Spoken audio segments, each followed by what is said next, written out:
আসসালামু আলাইকুম everyone, Liza mini কিচেনের আরেকটা নতুন রেসিপি ভিডিওতে সবাইকে অনেক অনেক স্বাগত ও ভালোবাসা জানিয়ে আজকে সুন্দর আরেকটা রেসিপি ভিডিও আপনাদের সাথে শেয়ার করতে চলে এসেছি। তাহলে আজকে খুব মজাদার একটি রেসিপি বানিয়ে দেখাবো। তাহলে চলুন দেখা যাক রেসিপিটি কীভাবে বানাই। আজকে বানাবো চিতই পিঠার মালাই। তাহলে চলুন দেখা যাক রেসিপিটি কীভাবে বানাই। রেসিপিটি বানাতে প্রথমেই নিয়ে নিলাম 250 গ্রাম চাল। চালটা নিয়ে নিয়েছি, এখন পানি দিয়ে সুন্দর করে চালটাও কয়েকবার ধুয়ে নেব। চালটাকে অনেকবার ধুয়ে নিতে হবে। দেখুন চালটা আমি ভালো করে ধুয়ে নিচ্ছি, কয়েকবার ধুয়ে পানি দিয়ে ভিজিয়ে রেখে দেবো আধা ঘন্টার জন্য। আধা ঘন্টার জন্য চালটাকে রেখে দেবো ভিজিয়ে। আধা ঘন্টা পর পানি ছেঁকে চালটাকে গ্রাইন্ড করে একটা পেস্ট বানিয়ে নেব। পেস্টটা একটু পাতলা বানাতে হবে, নাহলে পিঠাটা হবে না। এখন পেস্টটা বানিয়ে নিচ্ছি, চালটা গ্রাইন্ড করে পাতলা একটা পেস্ট বানিয়ে নেব।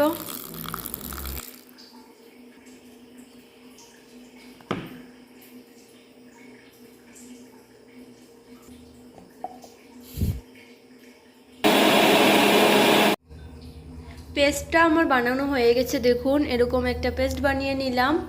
আপনারাও বানিয়ে নেবেন।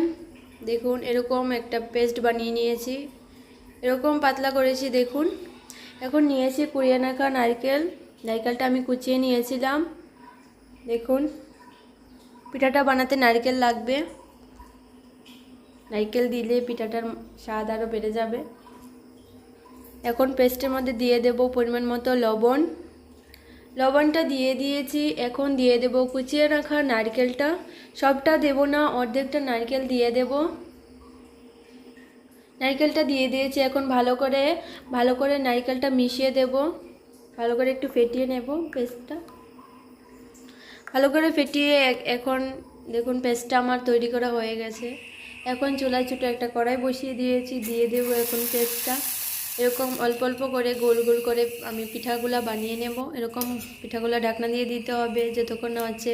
হয়ে গেলে একটু উল্টে নামিয়ে নিলেই তৈরি। সবগুলা পিঠা আমার বানানো হয়ে গেছে, দেখুন এরকমভাবে আপনারাও বানিয়ে নেবেন। দেখুন কত সুন্দর হয়েছে, কত নরম হয়েছে পিঠাগুলা। এরকমভাবে চিতই পিঠাগুলা বানিয়ে নিতে হবে। এখন বানিয়ে নেব ক্ষীরটা। ক্ষীরটা বানিয়ে নিতে নিয়েছি আমুল তাজা, 500 ml আমুল তাজা নিয়েছি। এখন দুধটা ভালো করে জাল করে নেব। এখন দিয়ে দেব অল্প কিছুটা হলুদ, বেশি দেব না, অল্প কিছুটা হলুদ দেব কালার আসার জন্য। দেখুন দুধের কালারটা কত সুন্দর এসেছে।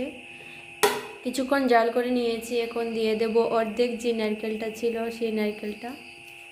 অর্ধেকটা দিয়েছি চালের পেস্টের মধ্যে, আর অর্ধেকটা রেখেছিলাম নারকেল দুধে দেওয়ার জন্য। তাহলে দিয়ে দিলাম দুধে। এখন পরিমাণ মতো চিনি দিয়ে দেব, চিনিটা একটু বেশি দেব, কারণ চিনিটা বেশি দিলে টেস্টটা ভালো লাগবে। একটু ফুটিয়ে এখন দিয়ে দেব সবগুলা চিতই পিঠা।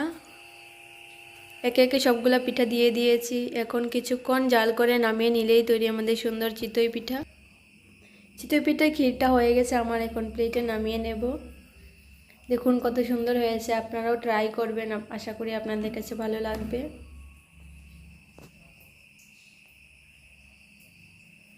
আপনারাও বানিয়ে নিতে পারেন, আশা করি আপনাদের কাছে ভালো লাগবে। আমার এই রেসিপি ভিডিওগুলো ভালো লাগলে আমার চ্যানেলটা সাবস্ক্রাইব করবেন। দেখা হবে একটা নতুন ভিডিওতে। সবাই ভালো থাকবেন, আল্লাহ হাফেজ।